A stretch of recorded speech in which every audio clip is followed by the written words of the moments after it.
We've seen the roster overhauls before.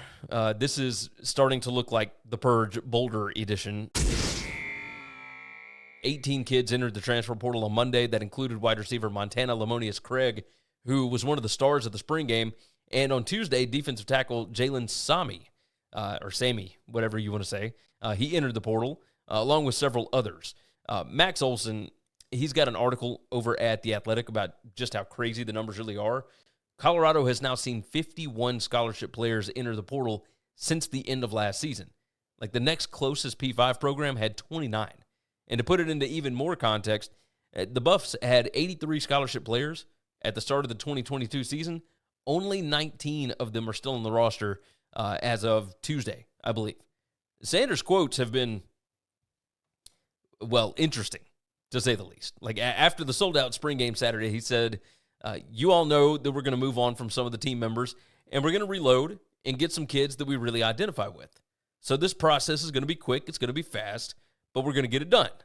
When he was asked about the kids that left before the spring game, he said, I didn't kick them out, they walked out. We've got to make some decisions. That's going to be on me now. That was on them, now it's on me.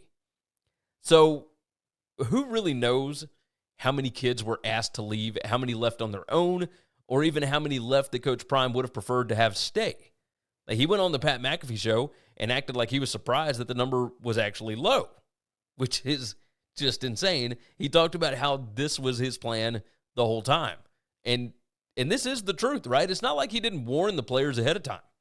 He's let it be known from the moment that he first spoke to them that basically everybody would eventually be gone. Like, he wanted to bring in players with a different winning mindset. I believe he said, like, you can't bring in the new furniture until you get rid of the old furniture. Like, of the 41 kids that started at some point last year, only 10 of them are still left on the team. Now, obviously, that can be a good thing, or depending on who they bring in and what the depth situation looks like, that could be a bad thing. But I guess the less players that you have from a 1-11, maybe worst P5 I've ever seen team, the better. David Ubben of The Athletic, he talked with multiple players that explained that they were basically cut from the team and how it went down. And some were talking about they couldn't get film, etc. We don't know the full story on these. We'll just say that. There's two sides to every story. But let's look at both sides of these kids getting cut, etc. We've legalized NIL. Like, we're not supposed to think of them as just kids anymore. These are adults that didn't perform, and the new boss wants to bring in new guys that he has confidence in rather than roll with the bunch that got the old coach fired. Like, things have changed drastically in this sport. This is just another example of it. Lincoln Riley did the same thing at USC when he came in there. I mean, he cut like 9 or 10 guys last year. DEION is at least talking to these guys face-to-face and telling them what's up. And while it's not ideal and it may not seem, fair, it's much more like a corporate environment, which is what college football has turned into. Like, when everything is about money and viewers, et cetera, you know what goes on behind the scenes is going to be, all about results as well. Nobody ever wants to see how the sausage is made, right? So looking at the roster, the question now becomes whether or not DEION can bring in enough good players to be competitive. Like, the most important positions are going to be on the line of scrimmage, where they lost all 9 defensive linemen and 8 of 14 offensive linemen, if my math is right. Losing this many players is absurd. Like, I'm not going to argue with what he's doing, though. I'm sure he's got a plan, and if he doesn't, he's doing a hell of a job convincing people that he does.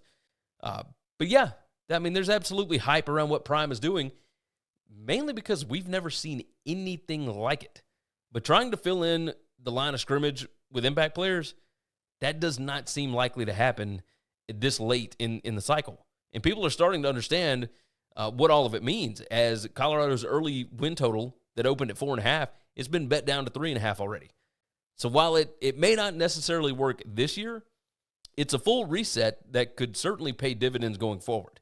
It's going to be exciting to watch. I'll admit that. Hey, if you like this video, go ahead and hit the like button, hit the subscribe button, and of course, jump in the comments. Thanks for listening to Winning Cures Everything. Make sure and follow me on Twitter @GaryWCE. If you want to toss in a question, you can email me, Gary@winningcureseverything.com. Make sure and hit that subscribe button, and we'll see you next time.